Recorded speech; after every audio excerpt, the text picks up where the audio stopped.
राम राम भाई सारा ने मेरा नाम Anuj Raut and welcome back to my YouTube channel. जो आप चैनल देख रहे हो उसका नाम आपको स्क्रीन पे दिख रहा होगा।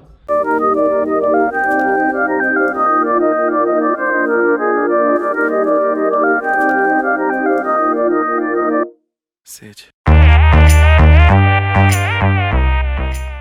मैं अपने बारे में थोड़ा कुछ बता देता हूँ जो नए हैं चैनल पे। इस पे जिनको नहीं पता, I am a private pilot holder. I am doing my commercial pilot training from South Africa, Johannesburg. School का नाम है सेंट्रल फ्लाइंग एकेडमी, ठीक है।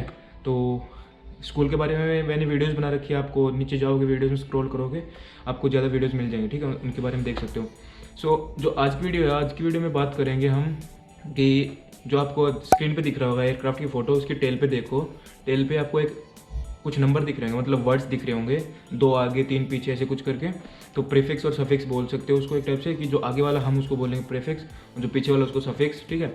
सो मोस्टली को पता होगा कि ये चीज़ क्या है, लेकिन जिसको नहीं पता उसको बता देता हूँ। मेनली एयरक्राफ्ट का रजिस्ट्रेशन होता है ये, ठीक है।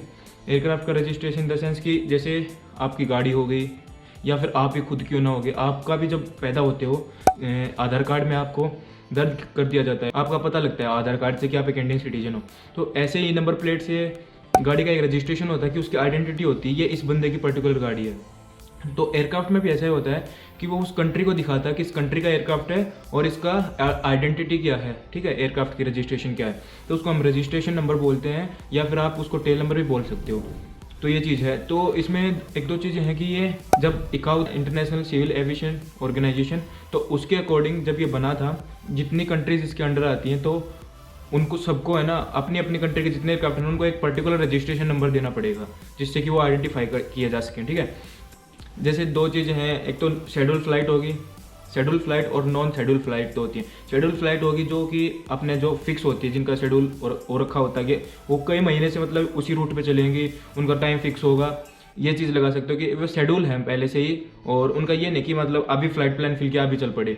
जैसे नॉन शेड्यूल्स में आती हैं, जनरल एविएशन में होगी या फिर चार्टर एयरक्राफ्ट हो गए, वो नॉन शेड्यूल में आते हैं। उनका फ्लाइट प्लान मतलब कि मान लो कि आपके पास एयरक्राफ्ट है, आपने अभी फ्लाइट प्लान फिल किया कि आपको जाना है, तो वो जा सकते हो, ठीक है। तो ये चीज़ें नॉन शेड्यूल में आती हैं। नॉन शेड्यूल वाले एयरक्राफ्ट के लिए ना हम जो इसका टेल नंबर या रजिस्ट्रेशन नंबर होता है ना, उसी को हम कॉल साइन के लिए यूज़ करते हैं। आपने मेरे वीडियोज़ में भी देखा होगा पहले भी, कि जैसे मैं कई बार बोलता हूँ Zulu Sierra Foxtrot November hotel, तो ये एयरक्राफ्ट का रजिस्ट्रेशन होता है। जब हम उनको रिपोर्ट करते हैं किसी भी पॉइंट पे जाके, तो हम बोलते हैं Zulu Sierra Foxtrot November Hotel, left downwind runway 29 for touch and go या फुल स्टॉप। तो वो अलग बात है, ठीक है। तो मैं बता रहा हूँ कि कॉल साइन की तरह भी यूज़ होते हैं नॉन शेड्यूल फ्लाइट में ये चीज़। तो ये हो गया। अब थोड़ी इसकी हिस्ट्री में घुसते हैं, ठीक है। तो जो आगे वाला, मान लो कि हमारे इंडिया में हम वी और टी से स्टार्ट करते हैं, विक्टर टैंगो। कोई भी एयरक्राफ्ट का नाम ले लो, विक्टर टैंगो हो गया, और उसके बाद अल्फा लीमा अल्फा, तो ये चीज़ होगी। तो विक्टर टैंगो और अल्फा लीमा अल्फा, दो ये प्रीफिक्स हो गया विक्टर टैंगो, और अल्फा लीमा अल्फा ये सफिक्स हो गया, ठीक है। तो इन दोनों को हम डैश से मतलब कि सेपरेट कर सकते हैं। डैश से सेपरेट होते हैं, कई कंट्रीज़ में डैश से सेपरेट नहीं होते, ये डिपेंड होता है कंट्री के ऊपर भी।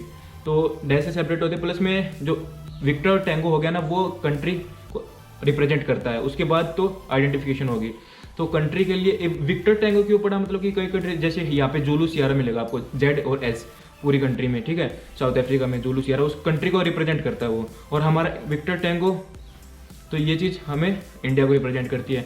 और विक्टर टैंगो मतलब इंडिया, कई चीज़ देखोगे तो आजकल है ना, मोस्ट ऑफ द कंट्री के कोड है ना उनसे रिलेटेड मिलेंगे, ठीक है। जैसे AP हो गया, पाकिस्तान का APA, तो वो हो गया एयरक्राफ्ट ऑफ पाकिस्तान, मतलब एक टाइप से ये चीज़ लगा लो। क्योंकि विक्टर टैंगो का क्या चीज़ सीन है, विक्टर टैंगो जब हमारे इसमें कंट्री में है ना एयरलाइन स्टार्ट हुई थी, मतलब कि एविएशन सेक्टर आया था, उस टाइम ब्रिटिश रूल था। तो ब्रिटिश रूल से इसको वाइस रॉय टेरिटरी, तो उस वजह से ये VT पड़ा नेम इंडिया का। हटाने की कोशिश भी की गई जब हम इंडिपेंडेंट हो गए ना, जब ब्रिटिश रूल से हमें मतलब छुटकारा मिला एक टाइप से बोल सकते हो। तो उसके बाद कई बार कोशिश भी की गई कि मतलब वाइसरॉय टेरिटरी ऑफ ब्रिटिश नहीं है, तो अब हम इसको क्यों रखें, इसको चेंज करना चाहिए। तो मैंने लिखा हुआ कि एक BJP मेंबर था, तरुण विजय करके, तरुण विजय उनका नाम था। तो उन्होंने एक टाइम मतलब इस पॉइंट को उठाया था कि अब तो हम इनकी टेरिटरी नहीं है, वाइसरॉय टेरिटरी नहीं है, तो अब क्यों, मतलब कि अब तो इसे हटाना चाहिए ना VT को। उन्होंने उस टाइम मतलब कई सालों तक ट्राई किया, इंडिया के लिए IN के लिए ट्राई किया, हिंदुस्तान के लिए HI के लिए ट्राई किया, भारत के लिए BH के लिए ट्राई किया, लेकिन उस टाइम इकाओ के अकॉर्डिंग ये जो कोड है ना, ये अवेलेबल नहीं थे। तो X और Y में अवेलेबल थे, तो उससे कोई फर्क नहीं पड़ता, ठीक है। और हमारे इंडिया ने जब हम इंडिपेंडेंट हुए तो हमने रखा, रिटेन किया वीटी को, और पाकिस्तान आज़ाद होने के बाद उसने अपना अलग से लिया नया कोड, ठीक है। तो ये चीज़ थी। तो इसकी एक हिस्ट्री इंटरेस्टिंग आप चाहो तो मतलब इस पे गूगल पे जाके पढ़ सकते हो। बहुत सारी कंट्रीज है जिन्होंने अपना बाद में चेंज किया हुआ है। और क्या एक चीज़ हो रहा है कि क्या ये कोड चेंज भी हो सकता है? हाँ, ये कोड मतलब कि रजिस्ट्रेशन नंबर चेंज भी हो सकता है। जैसे मान लो कोई एयरक्राफ्ट है वो पुराना हो गया, मतलब कि या फिर एक्सीडेंट हो गया उसका, या रिटायर हो गया, तो उसका नाम दूसरे एयरक्राफ्ट को दिया जा सकता है। ये बहुत सारे केसेस में हुआ है। तो यही चीज़ थी बतानी थी कि आपको थोड़ा एक आइडिया आया होगा कि ये जो एयरक्राफ्ट के पीछे एक रजिस्ट्रेशन होता है या फिर एक नंबर वर्ड्स लिखे होते हैं उनको क्या मतलब होता है।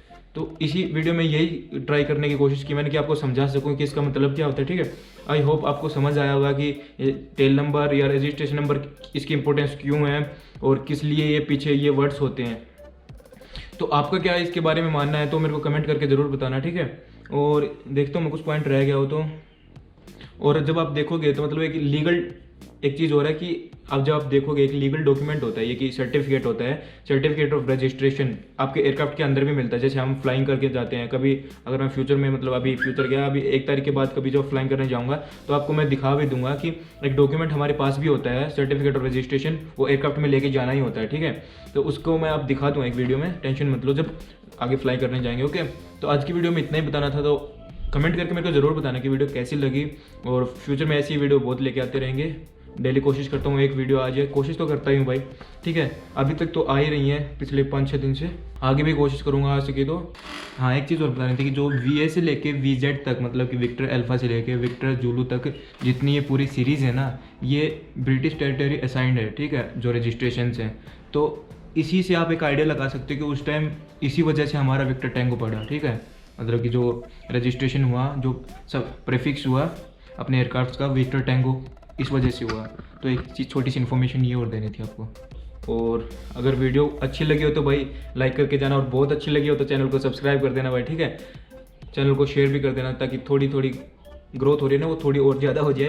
मिलते हैं एक नई वीडियो में, तब तक के लिए अपना ख्याल रखें, अपने माता पिता का ख्याल रखें। बाय बाय, टेक केयर, खुदा हाफिज़, वंदे मातरम, जय हिंद गाइस।